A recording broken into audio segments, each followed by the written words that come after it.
Welcome to the Nate KG Podcast, a show dedicated to exploring the nuances of jump rope, where I talk with jumpers of all skill levels, backgrounds, and fitness goals. On this episode, I talk with Noel Agra at Noel Agra on Instagram. Before this conversation, I actually didn't know Noel at all. Lately, I've been getting to know a lot of jumpers from the Philippines, and I quickly came to learn about Noel as he is the president of the Philippine Jump Rope Association.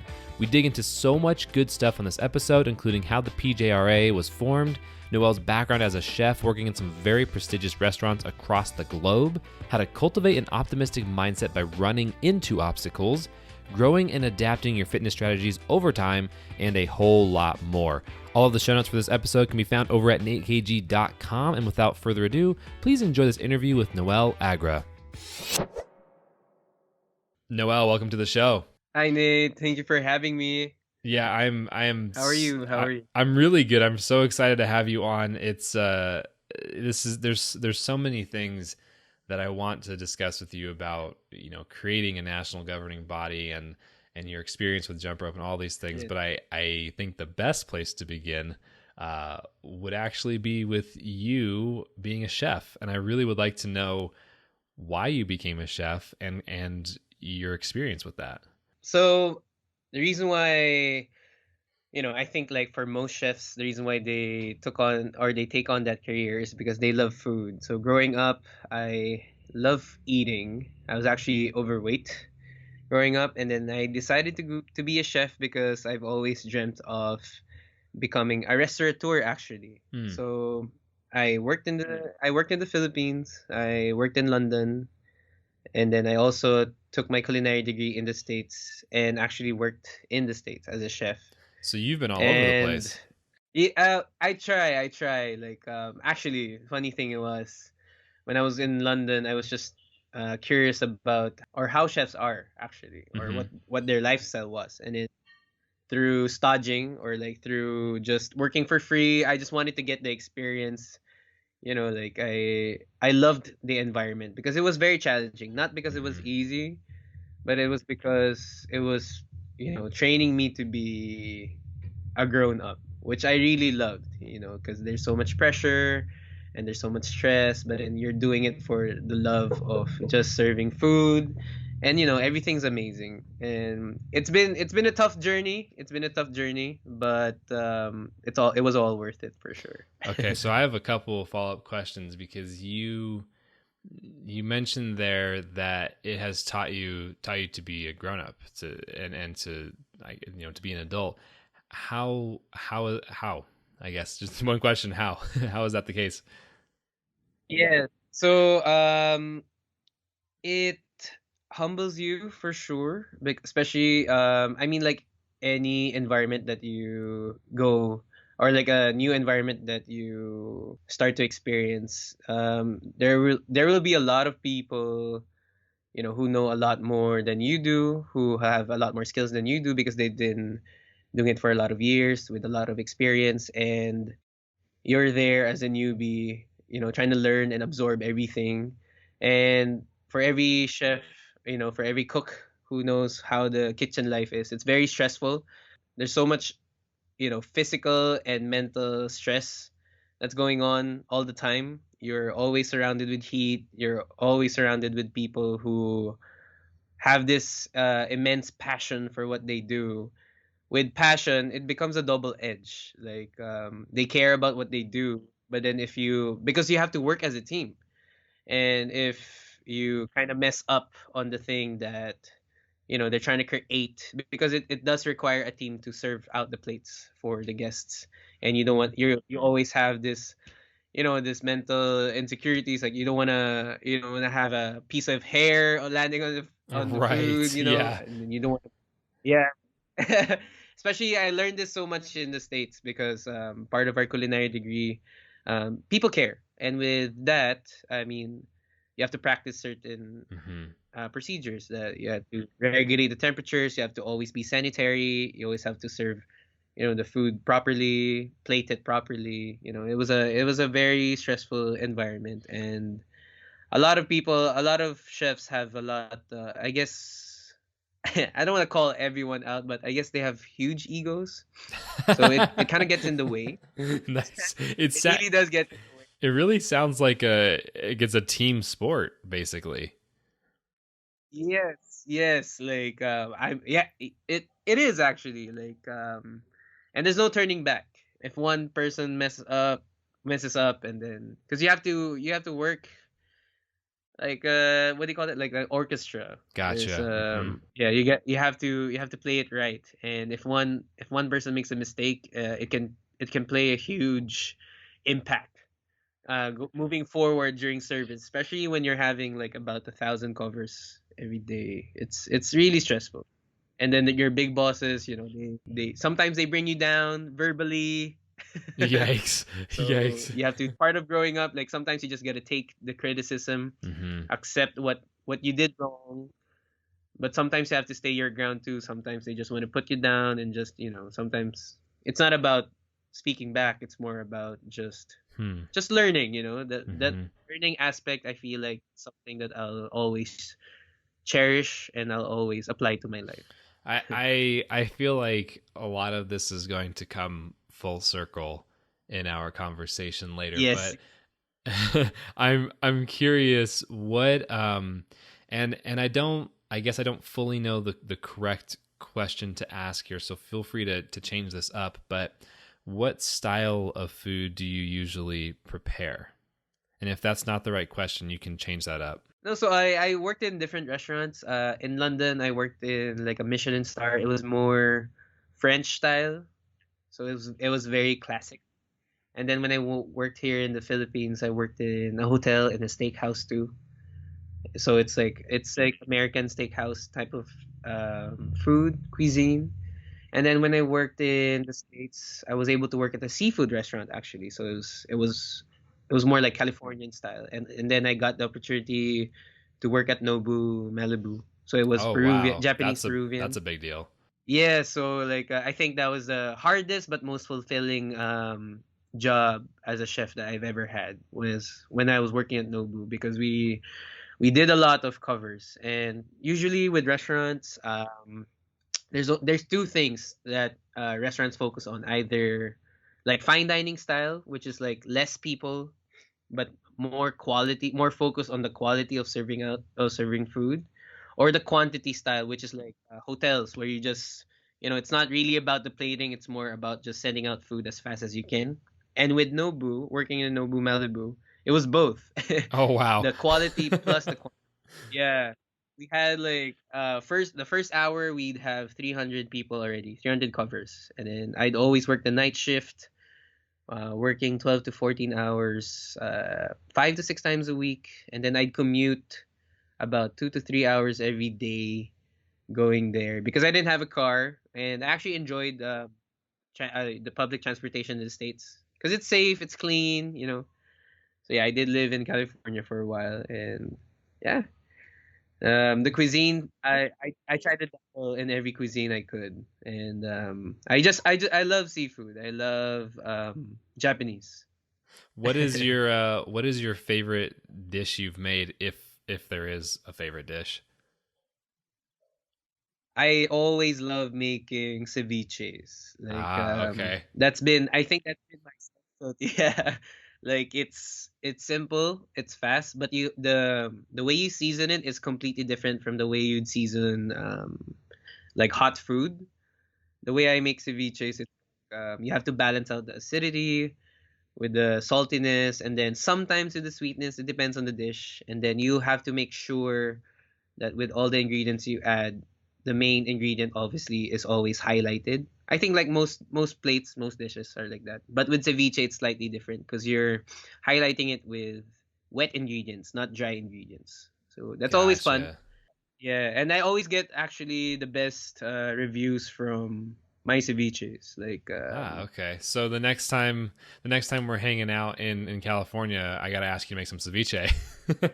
yeah, man, I'll make you some, of course. That's what's Like up. in Nobu, I'll share you like an experience. Like, we always get like celebrities all the time Hmm. in Nobu.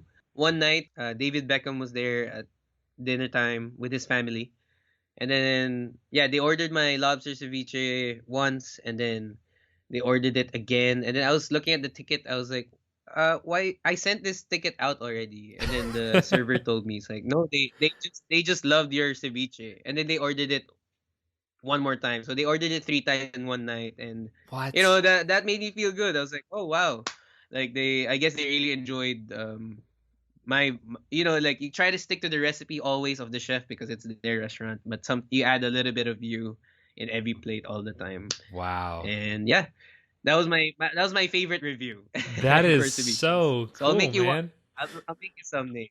Oh heck yeah. I am so down It's for been fun. that. That's okay, so this is why I wanted to start here on the podcast, because in your Instagram bio it says chef/coach, and I knew for sure there had to be something interesting happening there, and you delivered. That is so cool, man. Yeah, yeah. In social media, I'm mostly promoting the jump rope part Mhm. now, but I'm trying to balance it out with food and fitness because I feel like they go hand in hand. Like they work together. They're very complementary. Mhm. You know. Let's talk a little bit about the fitness stuff now. I'm gonna probably bounce around and do things a little bit non-linearly, but what does your fitness currently look like right now? What styles of fitness do you partake in? So my fitness right now involves a lot of obviously jump rope and a lot of functional training. So I'm changing it up from obviously I feel like everything in life it always evolves, especially when the more time you put into a certain thing, the more things that you can improve on every time. So I feel like now I'm at the stage where my goal for fitness is just to wake up and just feel like I can do absolutely any type of physical activity. Because growing up, I was a fat kid. I actually played tennis from grade school all the way till high school. I was part of the varsity team, but I was never really fit. I just hit the ball really fast, and then sometimes you like use and you use sometimes all of it your didn't weight work. to go into the Yeah. ball. Yes, exactly. Yeah. Brute strength just to hit the ball, and then if they don't hit it, I win. And if they feed it back to me a couple times, I lose because I don't have the consistency. That's But funny. yeah, tennis was just a form of me. It was just a way of losing weight. I was a fat kid. I actually didn't grow up moving a lot. I loved playing video games, just and then eating a lot, and that's it.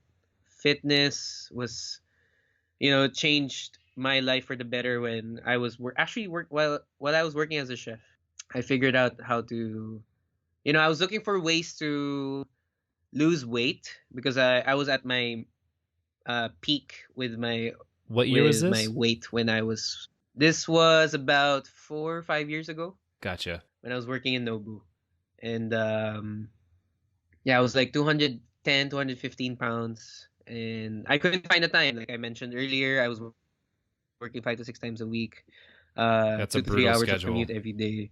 Yeah, it was very tough. So I was like, like I don't wanna find excuses on not prioritizing my health. So what could I do, to lose weight and to actually, and still feel good, schedule. I don't want to push myself too much at that time because I needed all the energy I could for work so that I can, give the best output. And I found jump rope, like Hmm. I did a lot of research, like what jump rope could do, what the benefits, and, it became a part of my lifestyle. Until now, I use jump rope more for my strength and for my conditioning. And yeah, fitness is a lifestyle. It's not a personal. It's not a, what do you call that, permanent destination for me. It's a for ongoing forever journey, and Yeah. I love it every day. No, that makes a lot of sense. So I've seen you use a lot, like you said, functional fitness, and for those that might be unfamiliar, I see you use a lot of rings. I see you use a lot of barbell movements, a lot of compound movements, and you have on Yes. Instagram, you have like a lot of different tools available. Yeah. When did those come into the picture, and how did you, when did you start using those? Actually, pre-COVID, we didn't have a single thing here in the garage, and then obviously, No way. For yeah, real? yeah, nothing at all. It's been 6 months, like I guess every few weeks or every month, you shop online, and then you're like, oh, actually, I need this. Like, I want to do pull-ups, but what do we do? Actually, yeah, we have some stuff because we manufacture obstacles also. It's a family business as well. We have a warehouse where we create like obstacles. Are you familiar with Spartan races, Tough Mudder? OCR? Yeah. So you Yes, have OCR. you have a Yes, lot of different stuff under your belt. You've got jump. So you started with jump rope, and somewhere yes. between 4 or 5 years ago, from then till now, you've taken up obstacle course racing and functional fitness. What? So I mean, those are the obstacle course racing can be extremely intense. What has been the path to go from just picking up the jump rope and doing that to learning about and participating in these other forms of exercise? So like so I feel like I my love for fitness just bloomed. So I as soon as I started losing weight, as soon as I lost 50 pounds, actually did my first obstacle course race with my dad in San Diego. Um when I was working Oh, as a that's state. cool. Yeah, so we did that together. We loved it. Like, it was brutal, but like, there are things that are. I mean, I think there's always something to learn in everything that's painful. You know, like, there's always something good that comes out of a, I guess, negative situation. So I don't know. I'm the type to learn from something impactful. It may look negative on the surface, but there's always something to learn deep within every situation. So with OCR races, I love the philosophy. It's a You real quick, I want to pause for a second because you're you're both mentally and physically running into problems on purpose. yes. I mean, that's the only, for me, that's the only way to grow, really. Like, one thing I Yeah. learned from my chef that I always apply now is he told me to get comfortable being uncomfortable, and I loved that saying because that's where growth happens. Like, mentally and physically, is even as simple as, I guess, when you're working out. If your muscles, like, the good kind of sore when you feel it, that's when your muscles are growing. So I apply that type of that philosophy in everything. So even with the obstacles, like, when you conquer physical obstacles, there will definitely be obstacles that you might not be able to conquer. So in Spartan races, you do burpees, which we all hate, I guess. 30 burpees with all, Yeah. yeah. But Yeah. so they taught me a lot. Like, if I don't know how to do an obstacle now, what do? I train, and maybe, and you know train my body, get it stronger, practice that obstacle whenever I can, and then hopefully in the next race I'm able to conquer it. So I feel like when you're able to conquer the physical obstacles in life, you'll be able to apply the same formula in conquering the harder obstacles in life as well. More like the Do mental. you feel that you've always been a naturally optimistic kind of person? Uh, mm, Maybe for the most part. Because the way you speak right now, I mean, you are the messages that you're conveying now are very optimistic and very very positive. Have you had to build that up? Has that been just kind of your default personality? Like, I'm curious how you've fostered that mindset. No, I definitely had to build that. Like, it started a lot. I mean, I feel like everyone has a childhood where everyone is facing through problems every day. It might not look like it's hard for some, or it might be we're actually, we might always have a easier, harder life for other people's perspective, but that doesn't matter for me. What matters is how I feel about current situation. There's a quote that I really like that is everybody is facing a struggle that you know nothing about. And I Yes, think that really sums up what you're saying. exactly. I love that quote because I agree with that. Because, for example, my problem might not be as big as a problem to somebody else, but it doesn't really matter because what I feel But about my problem. subjectively, it's still a big Yes, deal to you.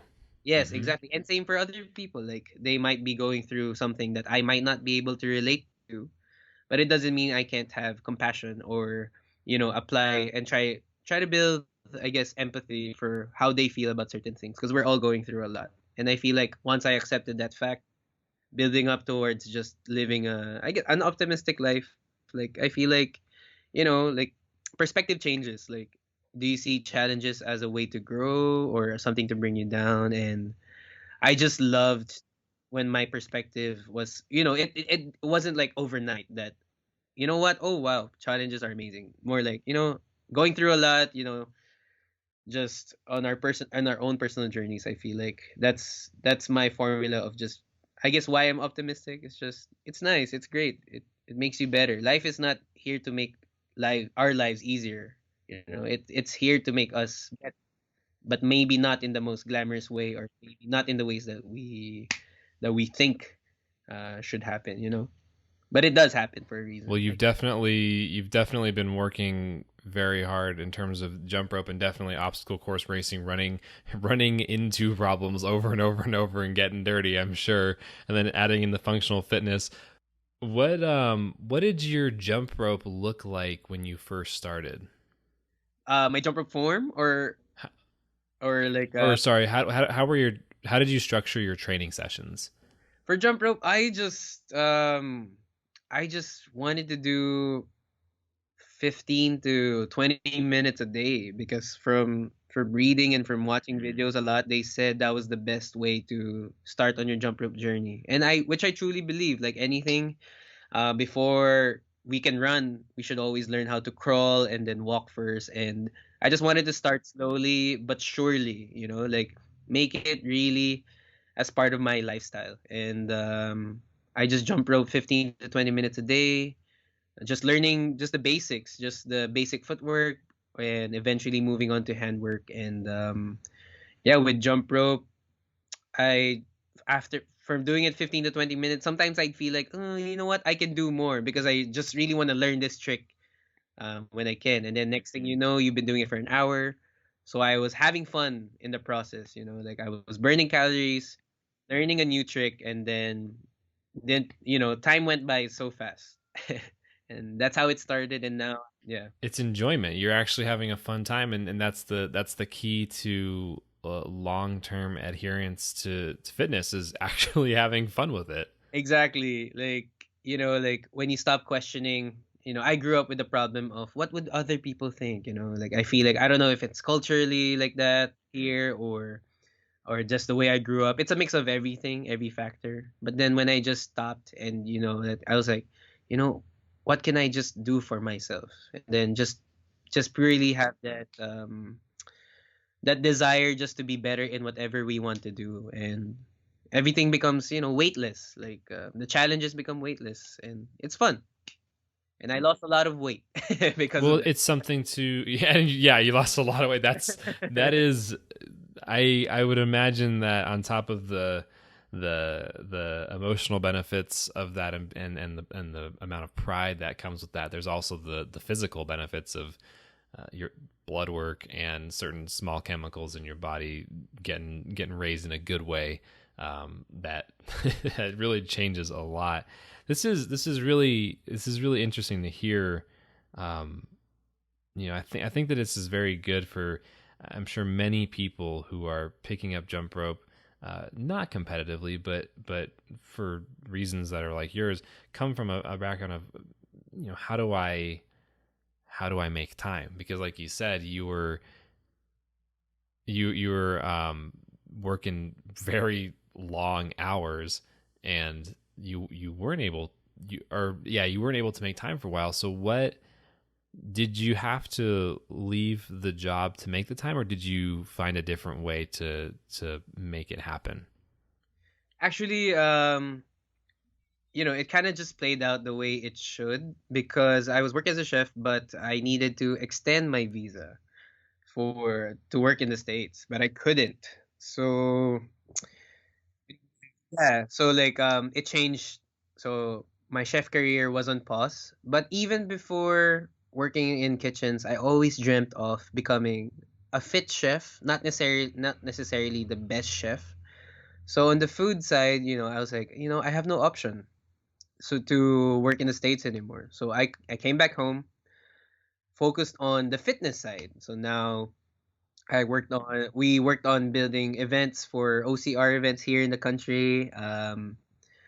It's been fun. So I worked on the food side and then working on the fitness side after for 2 to 3 years, and then now trying to put it all together, like food and fitness. And I just it just played out properly. Like I didn't get discouraged. It was nice because I feel like the world has too many options now. So if there's a way, Yeah. like the abundance of options is overwhelming. So I feel like it's nice sometimes when your options are taken away, instead of having options from A to Z. If you have A and B, then it makes it easier. You don't have to think about everything too much. Wow, dude, I super jive with that in a big way because while I obviously a pandemic is very serious and bad, given the constraints that have been forced upon life basically at the moment, it has really caused me to focus on a few things versus constantly be looking at many different things that I could do with my time. So like I really, really do agree with what you said. That's such a big deal. Is that then how you made the time to jump? Is because you were forced to leave the job and then that's what opened up your time to jump? Yes, exactly. Like I was like, like you find opportunities to your options, and yeah, that's why I focused a lot on jump rope. And actually, like I loved jump rope so much. I started, sometimes when you don't have the opportunities right in front of you, sometimes you have to create it. So of course, I love jump rope so much. I wanted to share my love for jump rope and how it changed my life. So I focused on create. I took online certifications for jump rope. So I have two currently now, and I wanted to be able to share this program, this type of format to different gyms. So I had the opportunity to work as a jump rope coach in certain gyms here in the country. So, but then it was my biggest struggle because everybody knew about everybody knew what jump rope was, but they didn't know that it could be more. Like most people think it's like, oh, Yep. it's a Yes. child thing. Like, oh, you skip rope, like those fun things that you play when you were a kid. And then, I was like, a lot of martial artists, for example, they use jump rope as part of their work, as a warm up or a cool down. And I was doing a lot of research in the States. They have a lot of competitions, and also in Europe, and they even have jump rope specific programs. And I just wanted to be just the gateway or the bridge for those type of programs here in the country. So And so now you've created the association. yes, and it was purely the love for jump rope. Like I feel like when everyone's intent is just purely solely just for the right or for the good, I feel like everything will just fall naturally. And yeah, like jump rope a year ago nobody really believed in it, and then now seeing it, I'm like, it's completely 180 now here in the country. I was like, wow, there's a lot of people who progress so much faster than I did, but it wasn't about that. It was more like, wow. um So are you saying that like within the country that mhm. before the quarantine and the lockdown began Yeah. that or sorry, you said a year ago, not quarantine. So a year ago, are you saying that within the country people were kind of disregarding jump rope and not paying attention to it, and now we see a full shift where people have flipped their perception of jump rope as a whole? Is that what you're saying? Yeah, actually it was a mix of it was a mixed type of feedback that I get from jump rope. It's like it's not that they were discouraged or that they felt negatively about having jump rope programs. It was a mix of curiosity plus I guess not the lack of knowledge, just not. just not known. Jump rope wasn't just as known as a part of the main program. So my partner and I, we have this brand. It's called Refine Ropes. We always dreamt of selling our own weighted ropes version because we both lost a lot of weight with jump rope, and we started coaching. Actually, we held a few events or also even last year for jump rope, like gathering everyone and then slowly seeing everyone love jump rope. And actually, some of the board members in the PGRA are some of the people that I just met in the events because they've loved jump rope and they've incorporated jump rope as part of their lifestyle even before as well. And I love that we had the opportunity uh, to meet them, and like you attract certain people with the things that you love, and that's how I got to know some of the board. And That is so true. I really want to dig. Let's dig into the PJRA stuff now because I am selfishly very curious about many things regarding the NGB. So, what has been the process to create PJRA? yeah, so PGRA actually was created after like a month of COVID. Jump rope became a trend because we were seeing everyone. I was seeing everyone jump rope now because nobody could run outside and everybody still wanted to work out. I guess the way I researched about what the benefits of jump rope was, people were doing the same research now after COVID. So Right. I we had this idea that why not create a federation, like because we're seeing a lot of Filipinos jump rope now, and we hmm thought that it was the best way to gather everyone to jump to create more exposure for jump rope as a lifestyle and as a sport, because that's what we believed in. hmm Jump rope is for everyone, whether you want it to be as part of your lifestyle or you want to be able to do it in a competitive level, which truly believe Filipinos have the potential to do so. We just have to, Oh, absolutely. yeah, like seeing everyone. There's a lot of hidden gems here too, like and we just scratched the surface. And like we mentioned earlier, there's always a positive in every negative situation. So even with the COVID as a hmm negative situation, we found an opportunity to create the federation, and it's been amazing. So, what are this? It's really cool. I mean, this is talk about a positive coming out of a negative. That's enormous. What are some of the specific goals of PJRA? So for now, our short-term goal is, we want to be able to find jump rope athletes, either if they have the true potential to represent the country and hopefully, compete internationally.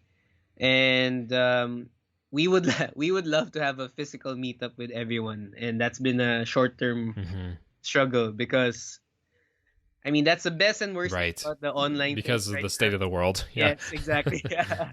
Like there is a positive, but there's always gonna be, some struggles and some challenges. And our struggle now is that we can't do physical meetups as much as we'd like to because hmm we plan to create events, different types of events involving jump rope.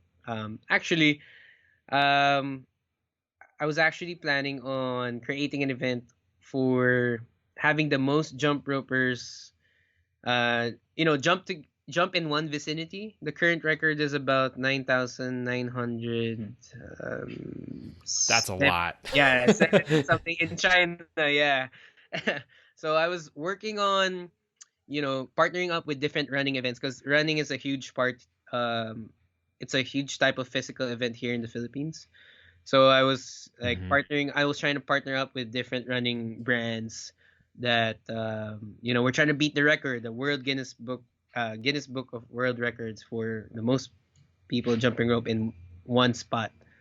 So like cuz they'd have easily like 10,000 runners, 15,000 runners. Some events even have 30,000 runners. So I was like, you know, if everyone can just jump rope in one spot for 3 minutes, we'd beat the record. And I was just finding ways to create the opportunity to share jump rope now, and I gotta say, man, I'm really digging your dual focus on both a competitive side of jump rope, but also a recreational side. And I really like that you are branching out and looking to the running community and looking to engage with people outside of the competitive context. I think that that's very, very smart and a very great way to go. And I'm curious if there are, I mean, you're already doing obviously so much, but I'm curious what the process has been to grow and how you and how the board approaches growth of jump rope with your organization. So for now, our limitation is we can only do online events now, but we do have future plans in creating physical meetups eventually. Because partnering up with different vicinities, like we want to have a competition soon, actually. And PGRA, we applied to be affiliated with the International Jump Rope Union, and they recently approved us to be a part of it. So that was a big step for us. Awesome. Yes, and so we're just finalizing more details. We're 90% there, but they already said that we're approved, and we're very happy with that. And also to be affiliated with the Philippine Olympic Committee here, and hopefully have jump rope as part of the SEA Games. So this is more on the competitive side because they want gold. So So what is it with the Olympic group? What is it about?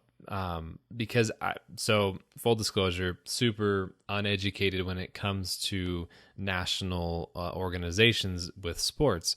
So when you're talking about partnering with this Olympic organization in the Philippines, what, I guess at the most simple version of this, I know this might be a silly question, but what is the benefit of doing that?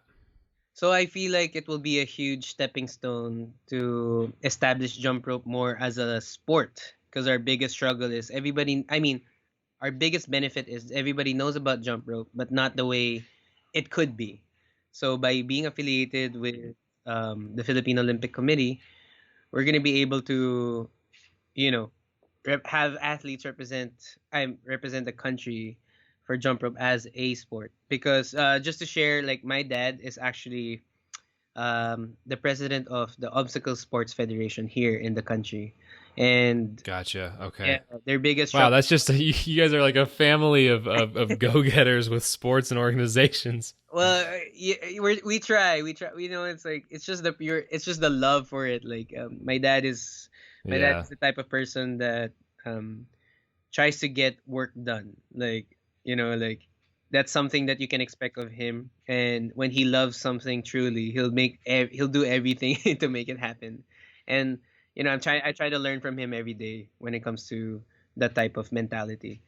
But it is intimidating, but it is like it pushes me to be better. But also, yeah, so to address the question about how being associated with the Philippine Olympic Committee would help us in the PGRA, it's really just more as a stepping stone to what the federation's goal is, to really just focus. That's more on the sports side. The recreational side, the lifestyle part is something that, like we try to create fun events all the time for people really seeing the benefits of it. And yeah, even with the IJRU, like we just, yeah, that's the sports side. So with these sports partnerships, Mm-hmm. um, uh, so as someone who is again not in that world, I'm curious, Mm-hmm.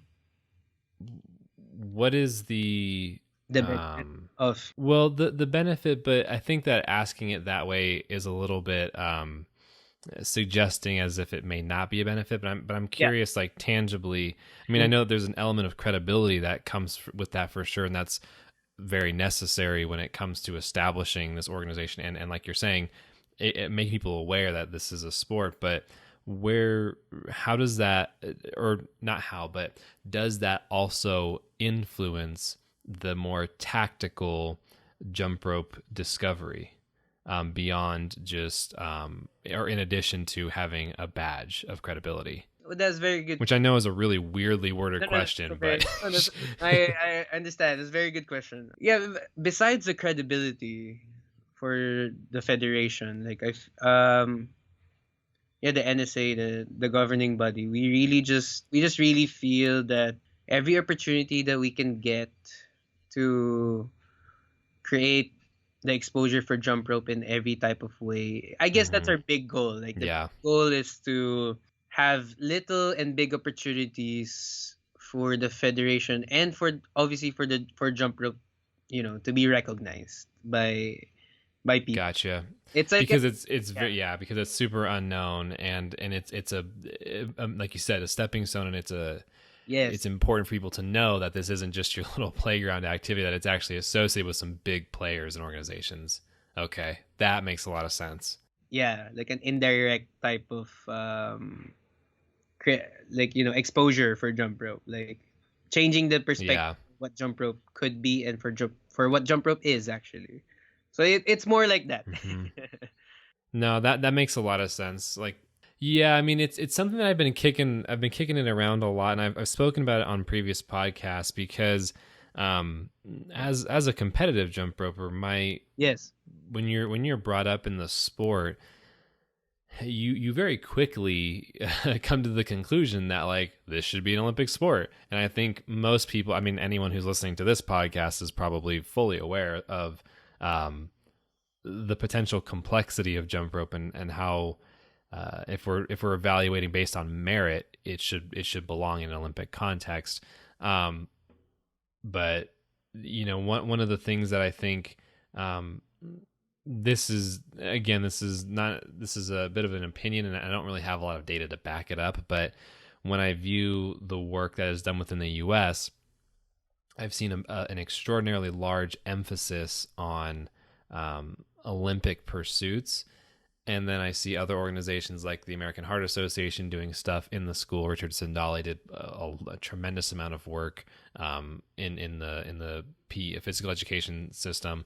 Um, I'm always I'm at this point, and I'm willing to be super wrong here, but I'm wondering if my perception at this point within only the U.S., because that's all I really know, that there's been an 80 to 90% majority emphasis on pursuing Olympic credibility, which again could be that could be incorrect, but in my mind, I've been trying to really figure out what that benefit is, and hearing this from you definitely helps cement like, oh, okay, this makes a lot more sense about what that provides, you yes. know.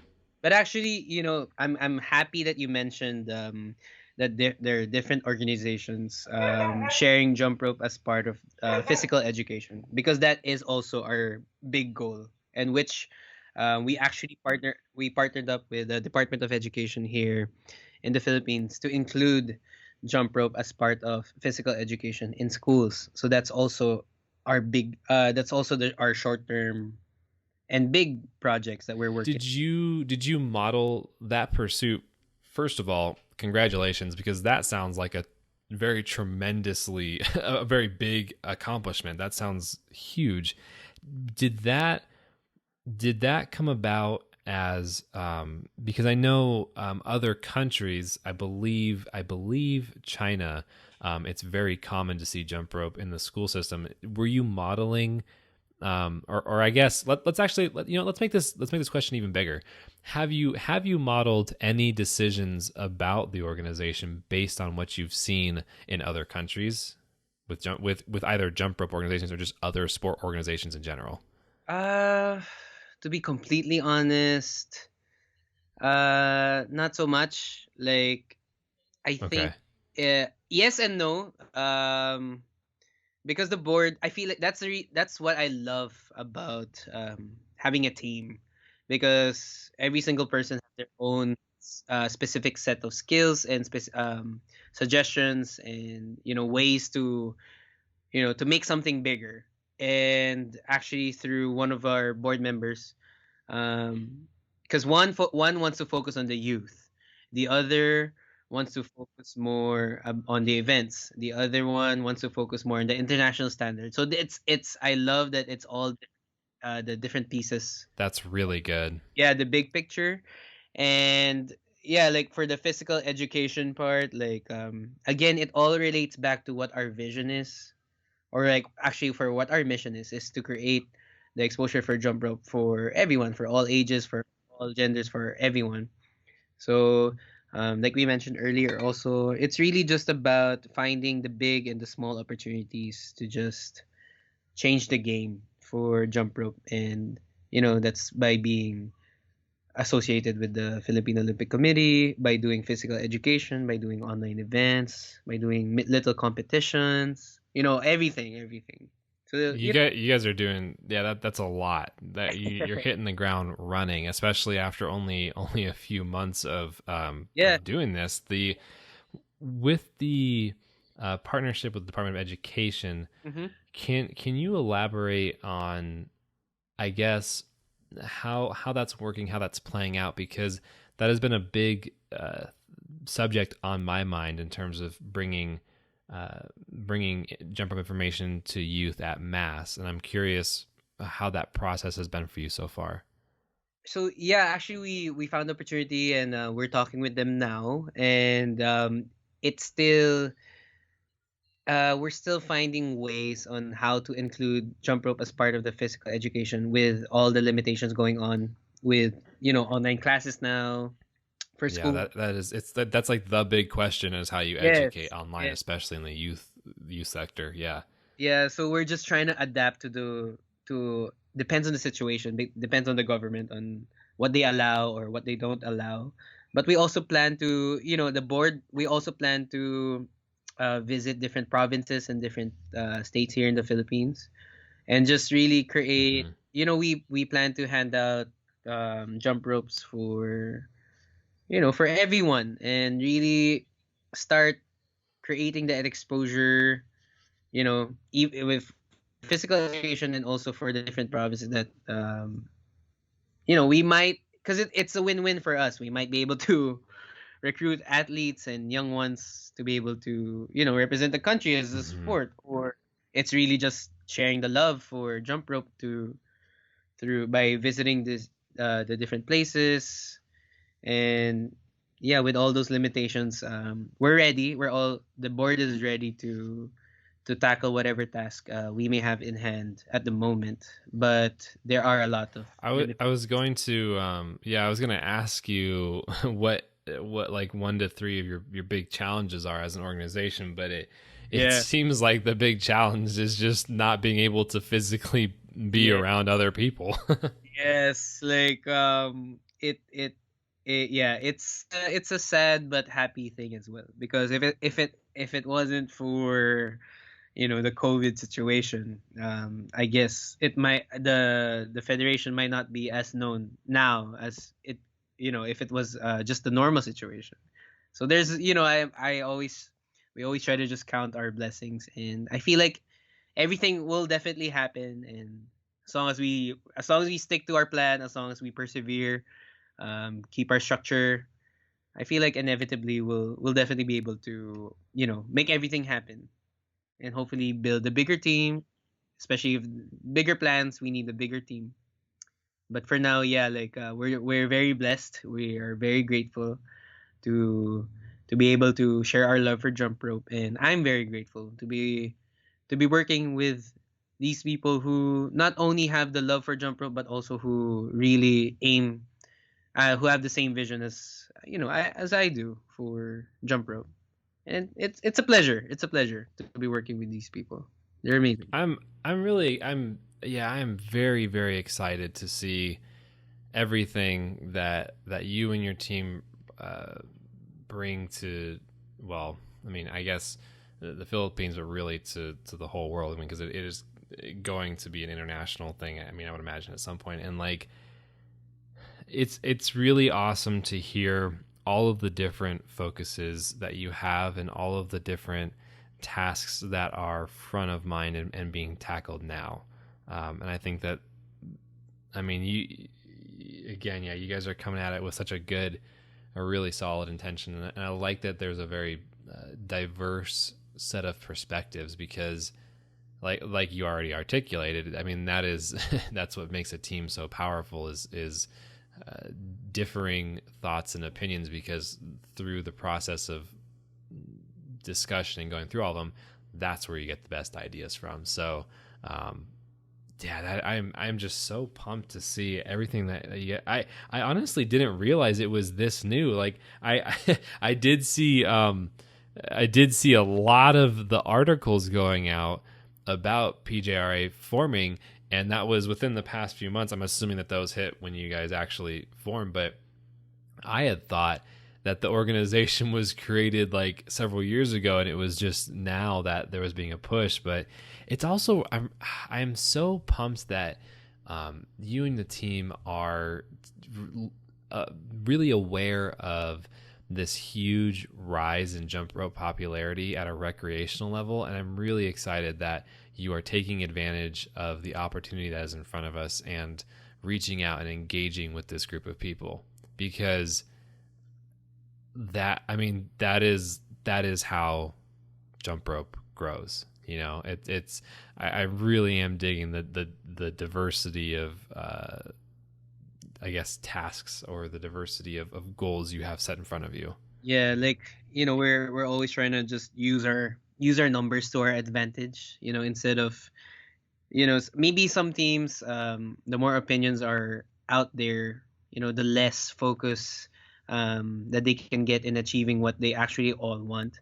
And we I guess we always just try to create an open environment where everyone's opinions, everyone's suggestions are really welcome. It really has to be there. Like, there's no wrong in every type of suggestion. Like, I feel like there's always just an opportunity to grow in the things that we might not be able to think about. Like, again, it just relates back to what why we're doing this. And if it makes sense to the bigger picture, of course, like, why not? It's more like, why not? Why can't we do this? Like, there's no doubt. Yeah, Yeah, like, yeah, there will yeah, be challenges, but that is.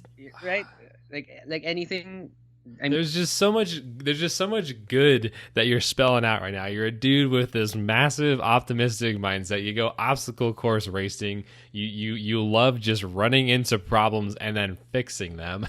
yeah. And you love jump rope. Like, this is, there's just so much good being spelled out right now. This is I want to do like a quick I want to do a quick couple of rapid questions, but the answers don't have to be fast. I'm curious what your favorite jump rope skill is right now. Ah, man, I'm favorite would be uh that's really, I like the There's too many. because I'm trying to work on a lot, but I guess I double unders. I there's nothing that can replace. I love double unders, like different variations of double unders. Like, it That's just cool. yeah.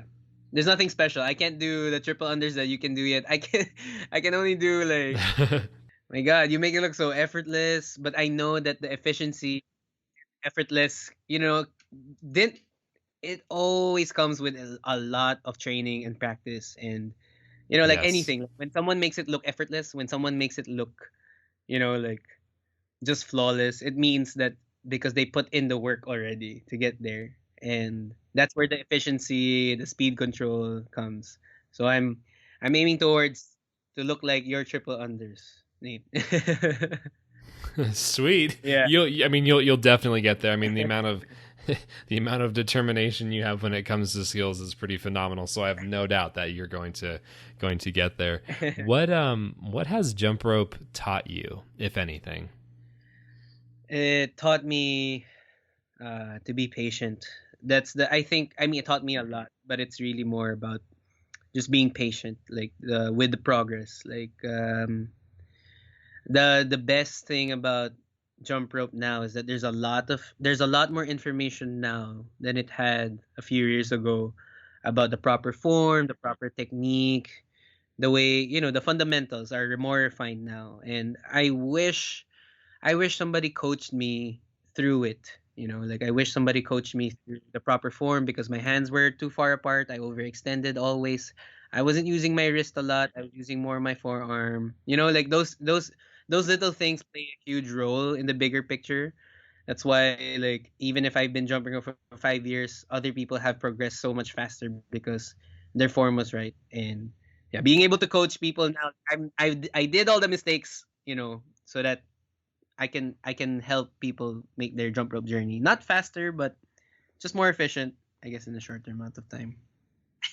Well, I mean, I think that if you, no, it makes sense. And I think that if you do focus on efficiency, it might be a little bit more frustrating up front. Mm-hmm. But I think when we actually play it out in the long term, 6 months, 1 year, 5 years down the road, you actually do progress way faster. And we are seeing this play out. And I speak, there's been many jump ropers that I've spoken with prior to quarantine, obviously. But outside of the competitive world is kind of its own bubble of information, because there is a lot of not only support with information, but there's also a style of learning that there's only it sounds weird, but when coaching youth competitors or even teenage competitors, there's a certain amount of information that's just it's just automatically there.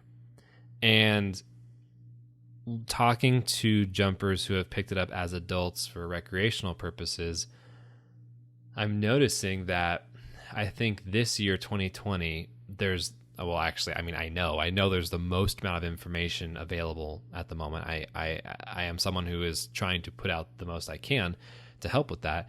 And we are seeing, especially during lockdown, when people have more time than normal, people who learned 1, 2, 3, 4, 5 years prior to lockdown, and people who are learning during lockdown, there is a massively different rate of learning happening. Actually, massive. And the people that are, go ahead. No, I agree. I agree with that. Actually, I feel like it's the quality of time that they have now. Like, I love that you brought it out. Like, it's because people have more time to really just focus on a certain thing now, because actually, again, they don't have a choice because they can't go out anymore. Yeah. Like, actually, with Filipinos, one of the biggest struggles here, it's traffic always. You spend hours just staying in the car, commuting. It's really a big thing. And now, like, a few hours a day can really play a huge role in learning something new, because it's time that you can never take that's back. huge. Yeah. And I love that you brought that out. Thank you for that insight. Just want I'm curious. I'm curious if, because you are, I mean, about, obviously you're connected with IJRU. Mhm. You've been, to California for an extended period of time. You've been to London. You've been Mhm. around the world. You're aware of different styles of jump rope. Mhm. I'm curious if there are unique qualities within the jumpers in your region. Mhm. Do you find, I guess, do you find unique cultural differences or with your jumpers in your cohort, or do you think that they are more or less the same as most other jumpers? Actually, I think generally, I know this is kind of a weird. This is a yeah. really weird question, I think, and I'm No, no. curious to tease out Yeah. the differences in, I guess, perspective about jump rope within different regions. Yeah, like, I feel like, good question. Actually, the way I can differentiate different styles of jump rope as well is, I feel like it's based on gender as well, actually, because guys, when they focus on jump rope tricks, they love the boxing kind of style, like you know Gotcha. like basic footwork kind of style, like Manny Pacquiao. They love, they love that, just that flow, the type of flow. And girls are actually so good with learning tricks more. But there are, obviously, that's just a generic view, but obviously, it plays both ways. Right. But uh just looking at the numbers at large, yeah, that's the yeah, trend. yeah, like, cuz and the, I love that there's, even in the country right now, there are different styles, because when I was looking at jump rope in the States and in Europe, there's obviously the competitive side, which I'm amazed by what you guys do. Like, just being able to flawlessly that efficiency with everything that you guys have on the competitive side. It's amazing, and we're slowly seeing that here in the country. But everyone, or for the most part, most people just it's really more on the recreational side, and just learning the basics for now, the fundamentals, and the handwork and the footwork, putting it all together. That makes sense. So I think I mean, this has been such a blast of a conversation. I mean, I'm really, it's really fun because this is a subject that I haven't spoken about yet on the podcast in terms of with anyone from a national governing body, and it's really cool to hear your thoughts as someone who has recently created one and is now going through that. I think now would be probably a good time to wrap up to the last main question of the podcast, Okay. which is, what is jump rope to you? Jump rope is a lifestyle for me. Like, it's something that I am 100% confident that I'll be doing it forever, because it really comes from just that pure intention of loving something. Like, and now that there's a huge responsibility for me, for us, and for the federation to be able to share jump rope as a lifestyle and as a sport. I truly believe that, like, being able to create opportunities for other people through jump rope, practicing, being a practitioner for for jump roping, basically. And yeah, jump rope is a lifestyle because it teaches you a lot more than most people would think, like on the surface. Like, it develops your physical, mental, and for me, even my spiritual health, like being able to just zone in on just purely just jumping, just purely just being one with it and just having fun, like, something that you truly enjoy.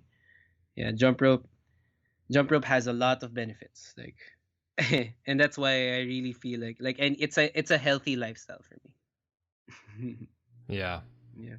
Yeah, that's such a great answer. It's all encompassing. It's an obsession. It really hits everything, and I really love that.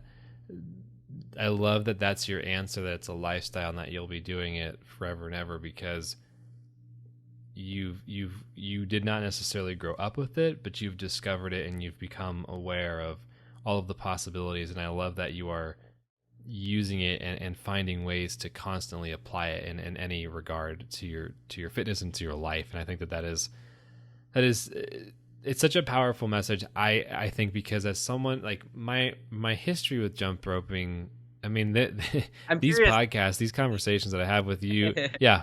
What's your question? No, I mean, like, I'm curious about your jump rope journey. Like, I wanted to ask also, like, what's it like for you? Oh yeah, I mean, well, I think the most interesting thing, I think this will answer your question in doing it. Like, I love hearing about what you're talking about, because when I began jumping, I was like 10, 11 years old. Oh, wow. I was in middle school, and yeah, and I've been doing it for a very, very long time, and I grew up in a very specific context, and for the majority of my jumping up until I went to college, there were not adults that jump ropes. It didn't happen.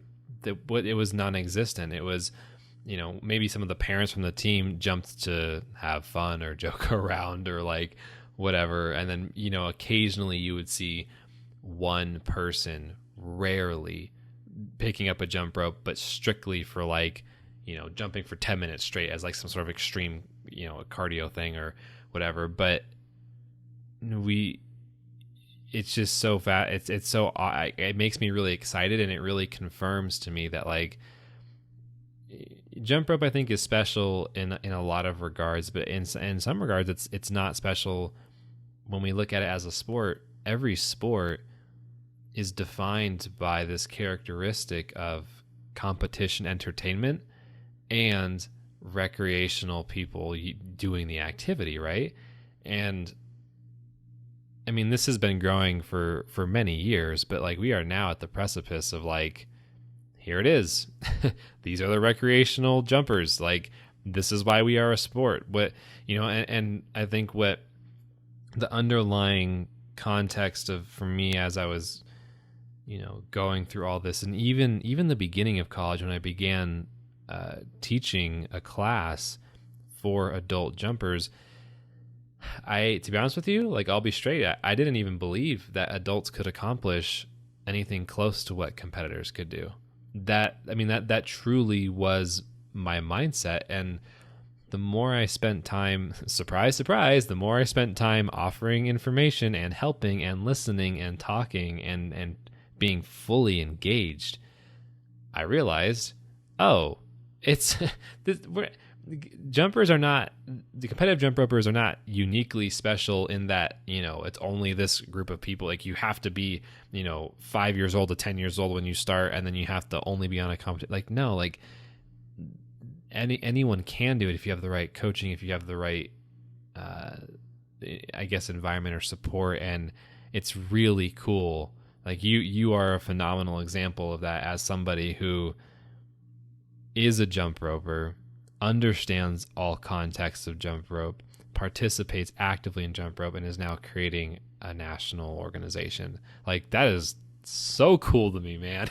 No, you know what? I love your story, Nate. Like that, it's inspiring me. Like, like that's such an amazing struggle that you went through when it comes to your love for jump rope. Like you know it more than I do. Like starting at 11 years old, and then like not seeing a lot of people jump rope. Like you've been it in a good amount of time, and I appreciate that you've held on to what you love for so long. And I feel like people, it goes beyond jump rope, I feel like. And that's what I love about it. It's like it's really just believing in what you truly want and just making it happen, and just really trusting the process. And I feel like No, it's true. And one of the things too that I perceive in the community a lot is people who speak about creating a jump rope movement. And while I do believe that there is obviously growth, it's funny to me because to understand the real movement of jump rope, to me, that as someone who does marketing and who has a career when it comes to marketing and stuff, it seems like that word is used in a marketing context because the more you peel back those layers of what you're trying to say, you realize this isn't a movement. This is a sport developing. That's what's happening. This is very new to most people, but when you actually take this wide view of what was happening in the 60s and 70s with David Walker and Richard Sindali to what is now happening with jump rope across the world, we see that this is not just one little activity. Like I compare, and this is not a negative thing, but I internally study and compare jump rope with Zumba, right? And if you know the story of Zumba, you know that this guy, dance instructor, did more, made these DVDs, right? And then pushing over decades, and then boom, it's in literally every gym you can imagine. But then what separates Zumba from jump rope? And I think that this is the fundamental difference. Not the difference. I think this is the fundamental perspective shift that needs to happen, which is I think most people view jump rope as Zumba. Zumba is an activity. Zumba is a workout exercise, right? But and to be honest with you, I do think a lot of competitive jump ropers, despite understanding the merit as a sport, actually subconsciously view it closer to Zumba as being this unique thing that exists in and of itself. Whereas I actually think that it's not. I think jump rope is closer to the NBA than it is to Zumba. I fully agree with this. I fully agree with what you're saying. Like, but it's such a nice way. Like we're using that type of affiliation for people who think jump rope is more like Zumba. It can play to our advantage. Like it can start as a marketing type of thing, like you mentioned, but then it can go and peel layers like an onion, and then eventually see like jump rope is actually such a way to be more. It's a way to be more athletic, and that's what I love about jump rope. Like it has a lot of benefits that can develop everyone's overall athleticism as well, and those are the training It's programs. a sport. Yeah, It's just a sport. sport. Like that's what it is. Yeah, and that's my struggle every day too. Like I still hear, like it's changing slowly, but people still, honestly, they're even with the interviews, with the articles, they're like, "What? Jump rope as a sport? Like it's just a trend now." Like, Yeah, well, mm, yeah, I understand that. every competitive jump roper listening is now rolling their eyes. Yeah, exactly. I'm like, man, if I feel this way, I mean, like, what more about you guys, like, who are really in that competitive level? I'm like, like, and that's super nice. It's a mission. It sets out a mission. It to change the game, to change the jump rope is really a sport, and that's why. It's funny, like when we view it this way, I'm thinking back to everything you said so far. Yes, All of these things that you could roll your eyes at and be like, "Oh, come on," or like all these misconceptions, yes, all these obstacles yes, are just opportunities, and that speaks to yes. the value of the mission and the potential Mhm. results and benefits that and successes that will come in time. Yes, exactly. It's so nice to see it in a way, as a way, like, I mean, whatever, if it's not hard, it's not worth it, I feel. So the fact that we all have Yeah. the struggles of what we want jump rope to be, what it could be, like it it makes it easier, actually, to set out a big goal. Like, if it was easy, then you wouldn't, I guess, feel like it's rewarding. I feel like maybe relating back to OCR races, if it was just a, if it was easy, then OCR races wouldn't be, people wouldn't think about OCR race the way they do now if it was easy. The reason why it's so amazing, it's so, intriguing, it's because it's hard. So I feel like with jump rope now, like, the struggles of it not being recognized as a sport for now is such a clear path to what everyone can do to make it as a sport, And it starts with a single person, starts with everyone, and then, yeah, that's the fun part about it. Yeah, this is oh man, this has been such a good conversation. This is I knew we were going to have a fun time with this. I'm enjoying talking with you, Nate. I love your perspective. It's so articulate. It's so smart. I love your insight, especially from someone who really knows about what jump rope is and for what it could be. It's such a refreshing, it's a refreshing feeling that I get the opportunity to even talk to you. I'm very honored to be able to talk to you. And hopefully, man, like, hopefully when you get the chance to come here in the Philippines, it'll be nice for us to be able to collaborate and we can create events together, a jump rope event. Oh yeah. Oh yeah. Because I can, I appreciate everything that you've said in a really big way, and it's so fun. But you know that the second that everything is good in the world, I don't know what the definition of that is, but once it is that, I am on a plane and I am coming to visit all of you because we would love to have you here. Like, every jump roper. I would love to be there. Yeah, yes, every jump roper I talk to personally, like, either they're someone I've jump rope with or my students, we all know about you, and that's why when like, when you message, I was like, wow, I was very honored because I'm able to talk to somebody who's actually so credible. And of course, we'll definitely, the board and I will definitely set up an event, especially with you having here, and it'll be amazing. It'll be definitely amazing to get opportunity to be with you. I think that my ego is now going to be inflated for the entire rest of the year because of your kind words. Oh, man, I appreciate that I so say much, that man. with, like, pure heart. Like, yeah, thank you. Just thank you for your content, and thank you for your time, and thank you for sticking with jump rope for so long, and for sharing your love, and for helping other people. Like, someone like me who, who appreciates that, like, who understands just even a little bit of your struggle. Like, I just admire it more than anything. I appreciate that. I mean, I think that I've spoken before, but I think that Yeah. to say the opposite of what I said before is that one of the things that is very special and unique about jump rope that I hope we all as a collective continue to support moving forward as some of our core values is Yeah. altruism and cooperation. Yes. I mean, those are at the heart of everything. Yes. Jump rope related. Altruism and cooperation Yeah. are what what defines us. I agree. And I'm yeah. So That's nice. I'm very excited. I definitely yeah, it's such a huge deal. I definitely want to be respectful of your time and let you. I believe it is your day right now, correct? Yes. No, I'm like. Okay, yeah, Yeah. Sweet.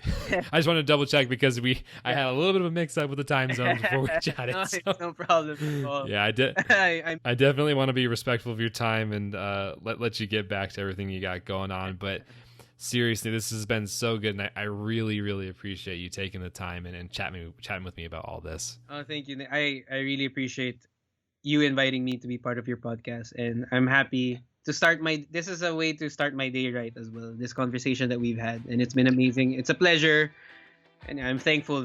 I'm as thankful or even more grateful to be a part of this. So thank you, Nate. All right, I will definitely be catching up with you soon. All right, Coach Nate. Hey, before you go, I just wanted to say one last thing. One of my main goals for this podcast is to share the stories, of other jumpers and provide a full picture about everything that's possible with the jump rope. The more people that hear this, the better. And it would really help me out if you sent this podcast to somebody you know, whether in real life or digitally on Instagram, Facebook, whatever platform you use. It would mean the world to me. So that's it. I hope you have a great rest of your day, night, lunch, evening, whatever time it is for you right now. See you later.